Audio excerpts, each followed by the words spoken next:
கடுப்பாக்கிய Lyca நிறுவனம், விடாமுயற்சியை ஒதுக்கிய அஜித்.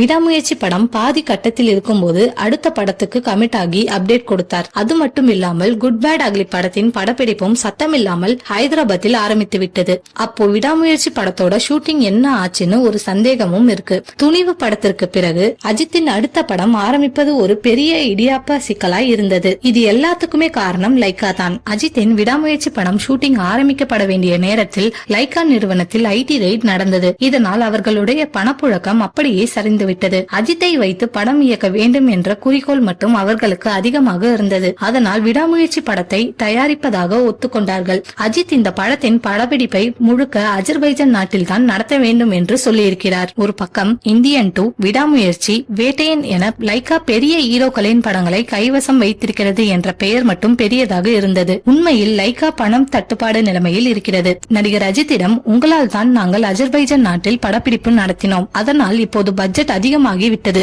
உங்கள் சம்பளத்தை கொஞ்சம் குறைத்துக் கொள்ளுங்கள் என பேசியிருக்கிறார்கள். இது அஜித்துக்கு பயங்கர கடுப்பாக இருந்திருக்கிறது. என்னமோ பண்ணிட்டு போங்க என்று தன்னுடைய அடுத்த படத்தை ஆரம்பித்து விட்டார். அதுவும் குட் பேட் அக்லி படத்திற்காக 150 கோடிக்கு மேல் சம்பளமும் வாங்க இருக்கிறார். தன்னுடைய ஸ்டேட்டஸ் தெரியாமல் பேரம் பேசிய லைகாவுக்கு பதிலடி கொடுக்கத்தான் இந்த படத்தின் வேலைகள் பரபரப்பாக ஆரம்பிக்கப்பட்டு இருக்கிறது. விடாமுயற்சியின் வேலைகள் பாதையிலேயே இருக்கும் போது அஜித் புதிய படத்தின் வேலையை ஆரம்பிப்பதற்கு லைகா நிறுவனம் பேசிய பேரம்தான் காரணம் என தெரிய வந்திருக்கிறது.